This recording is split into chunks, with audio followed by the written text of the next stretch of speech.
Yo, what's up FW Squad? Welcome back to my channel! Yay! So today, gagawa po tayo ng dalawang salad because today is Friday. I need to make 2 salad because it's my holiday tomorrow and I will be back here on Monday. So kailangan kong gumawa ng dalawang salad. So wala si Baby Jacob today kasi hindi ko siya sinama. And simulan na natin. So, ang gagawin po natin ay isang buttered chicken salad with avocado and yung isa naman po is pomelo salad. So, uunahin po natin ang ating chicken salad kasi na-prepare ko na siya. So, ang ginawa ko lang po ay nag-saute ako ng chicken. Yan, yung ating chicken. So, ini-slice ko lang siya. Tapos, minarinade ko siya sa olive oil, salt, and pepper. At nilagyan ko lang din siya ng chili powder. So, luto na yung ating chicken.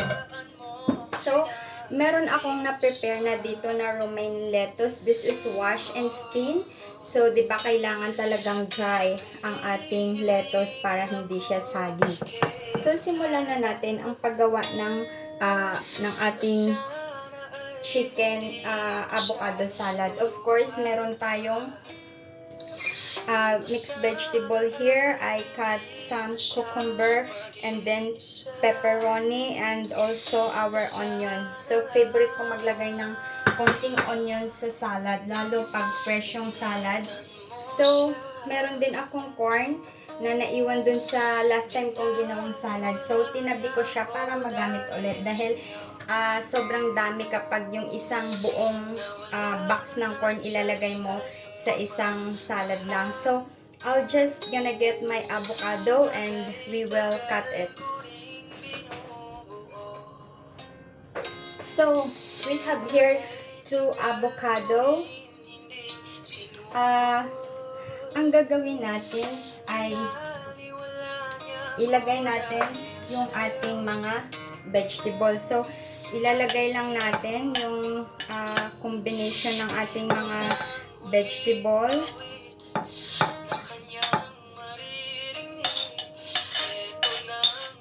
Ayan. So, ito na yung ating mga fresh vegetables. So, now, ilagay na natin yung ating chicken. O, diba? Yan yung ating chicken.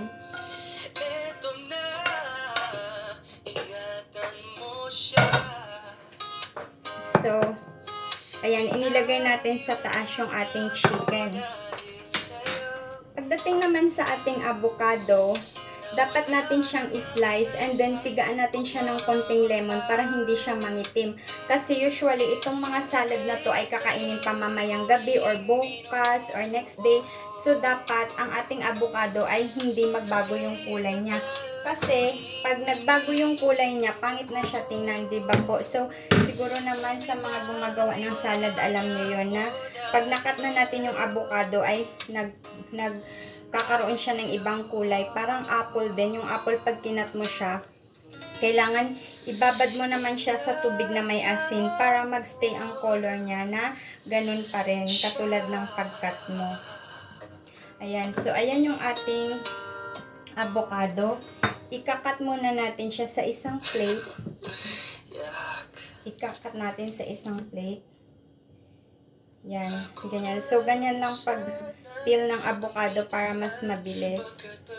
Talagang masarap yung avocado, guys, sa salad. So,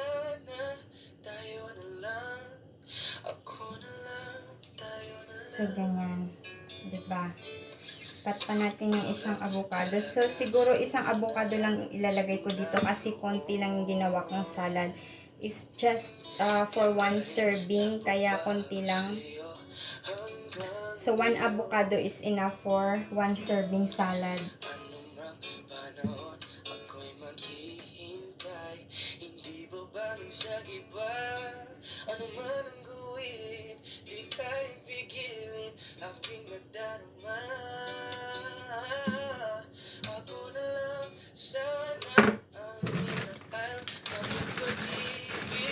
So, we have our lemon here. Ikakat lang natin siya in half. Tapos, squeeze na natin sa taas ng ating avocado. So, ayan yung ating lemon. Dito sa Hong Kong, guys, murang-mura lang yung lemon. Minsan, makakabili ka ng apat, $10 na yon. So, sa atin sa Pilipinas, alam ko ang mahal ng lemon eh. So, ayan. Ini-squeeze ko na yung ating lemon sa taas ng ating avocado. So, pag na-absorb ng avocado yan, mag-i-stay ang kanyang kulay. So, yan yung tips na maibibigay ko sa inyo about sa avocado. So, dahil ang ating avocado ay ready na, ilagay na rin natin siya sa taas ng ating salad. Ayan. So, guys, may na-prepare na ako dito na dressing. So, ang dressing lang na gagawin ko dito ay na-prepare ko is yung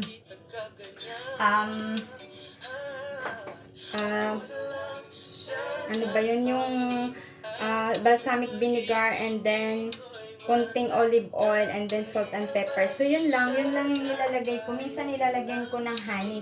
But of course, don't forget our corn. Yan. So, don't forget our corn. Ayan. Ang ganda na tingnan, guys, ng ating salad.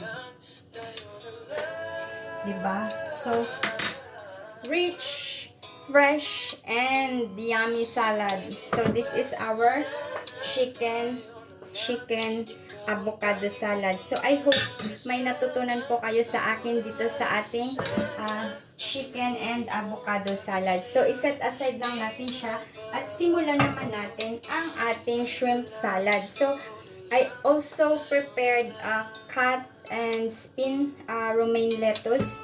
So, romaine lettuce yung palagi kong ginagawa. And then, of course, meron tayong chili pepper din. At saka, yung ating pomelo. Kasi pomelo yung ano natin pomelo salad dito. So, pomelo Thai salad. So, dahil lalagyan natin siya ng shrimp, kailangan natin na iluto yung ating shrimp. So, i-heat up ko yung pan, tapos iluluto ko yung shrimp. So, yung shrimp ay minarinade ko lang siya sa salt and pepper at kunting olive oil. So, ayan, ating iluluto ang ating shrimp kasi hindi ko pa nga pala niluto. Nauna kong niluto yung ating chicken. Ayan. So, very easy lang guys at sobrang dali lang gawin ng mga salad na to and fresh talaga kasi nga dito puro salad lang ang kinakain. So, pagka mainit na yung ating mantika, ilagay natin yung ating shrimp.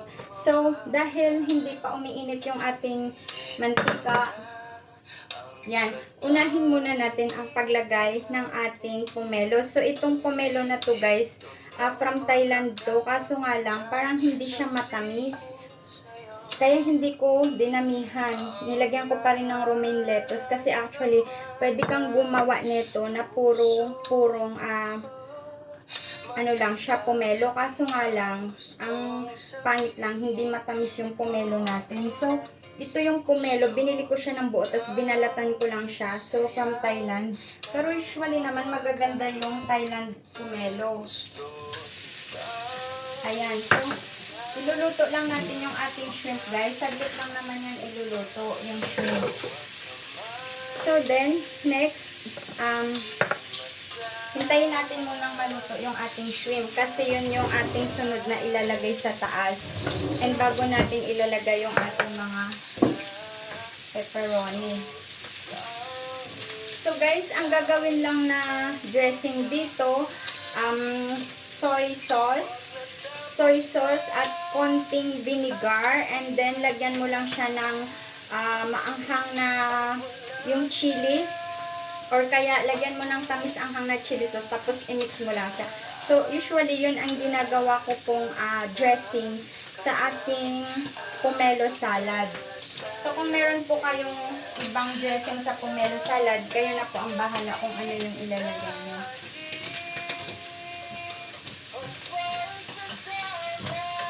So, iluluto lang natin yung shrimp, tapos ilagay na natin siya sa top ng ating salad. pwede nating, ito yung aking pepperoni, tsaka sibuyas. Akin lang siyang spread out sa taas nito. Kasi maganda talaga to guys pag maanghang.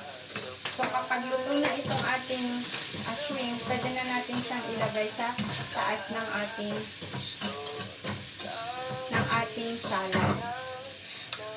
So ayan, dahil luto na siya, yung shrimp natin, pwede na natin siyang ilagay sa taas ng ating salad. Ayan. Isa-isa nating i-arrange para maganda naman yung pagka-arrange niya. Yung flat dyan sa taas ng ating salad mixture. So, of course, guys, hindi po ako kumakain ng shrimp. Bawal po ito sa akin. But, hindi naman po kasi ako ang kakain nito. Kaya.